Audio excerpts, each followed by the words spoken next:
Are you just starting your vocal journey? Are you just trying to learn how to sing maybe because you've been passionate about it in the past, or maybe something you've always wanted to do? Here are a couple of things that I wish someone told me before I started learning how to sing. So this is the first one, and it's probably the most harsh reality on this video so far, but what I wish someone told me when I first started singing: you're not as good as you think you are.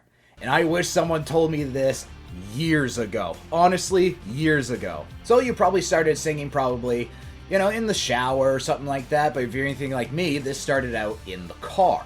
So just, cruising down the highway, jamming out to your favorite tunes, trying to sing the notes and everything. And then you think, wow, I can do this too. Look at me go. I'm hitting all the notes and everything.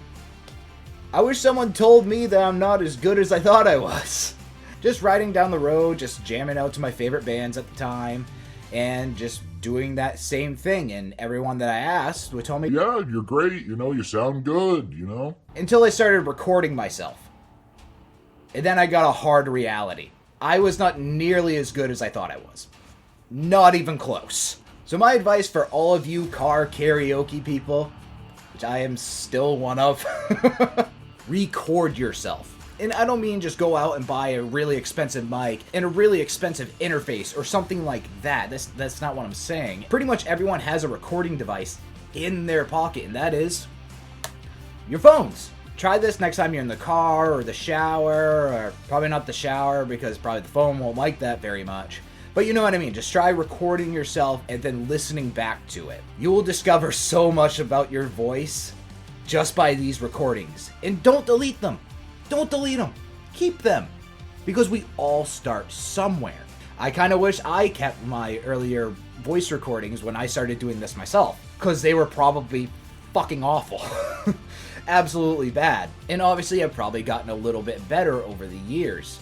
But having that little piece of recording to see how far you have gone can make a world of difference. So advice number 1, record yourself. And then sit there and break down what you need to do. Sometimes as a beginner, you can't really figure out what exactly you need to work on, which is fine. We all have to start somewhere. We all have to figure stuff out. If you're anything like me, I know what I need to work on, and that's my pitch. Sometimes I'm a little pitchy and outside of tune sometimes, It happens, I'm only human, I'm still learning, and we're all still learning. Singing is a learning curve. We are always still learning about our voice and how to make it better. So record yourself, diagnose it, see where you need to work on it. If you need to, slow down what you're singing, especially if you're pitchy kind of like me. So advice number 1, record yourself and listen to it with an unbiased ear. That's a big thing, unbiased ear. You can listen to it kind of like I did back in the day. It's like, oh, I sound great. No.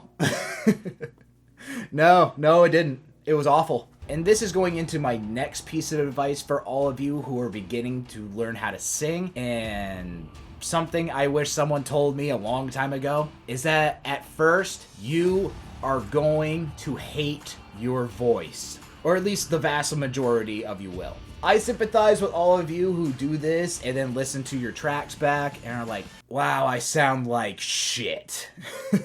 It happens. I do this still every day. I've been singing for about 12 years now. I still sometimes hate my voice. A lot of singers like this.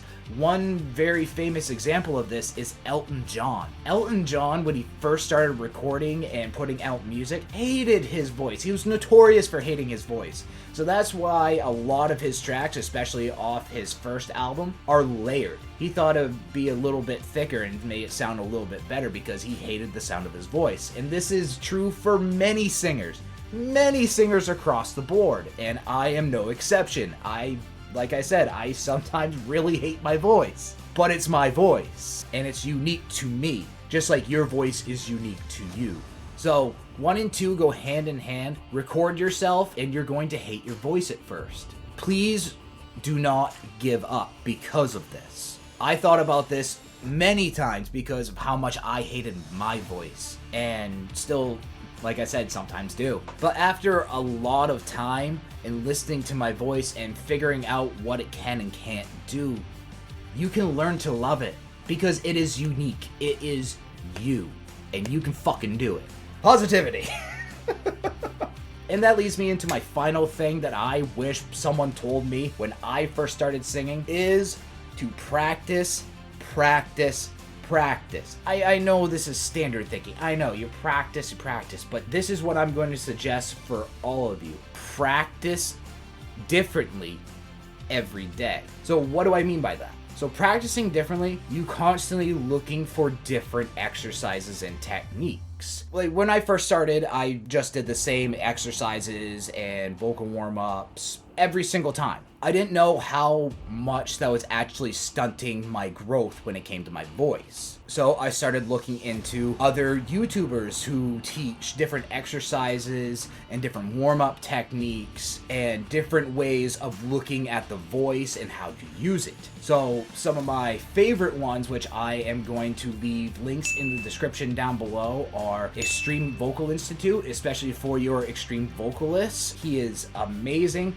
Check those out. You guys will be screaming, growling, making demonic noises before you know it. Next one, especially for more, I guess, melodic singing, Chris LIEPE. Chris LIEPE is amazing. He goes over warm-ups, how to sing like your favorite singers, even has special guests such as Will Ramos and Sam Carter, and all kinds of just amazing other vocal coaches as well. I really like Chris LIEPE, especially because he is constantly learning new techniques. He is constantly sharing it with all of you, and I highly recommend his channel, especially for melodic singing. He does do some extreme vocals in there as well, but why I watch him is for his melodic sensibilities. So which thing do you wish someone told you when you started singing? Tell me in the comments down below. Tell me what else you would like to see from me in the future as well, and good luck to all of you. Good night.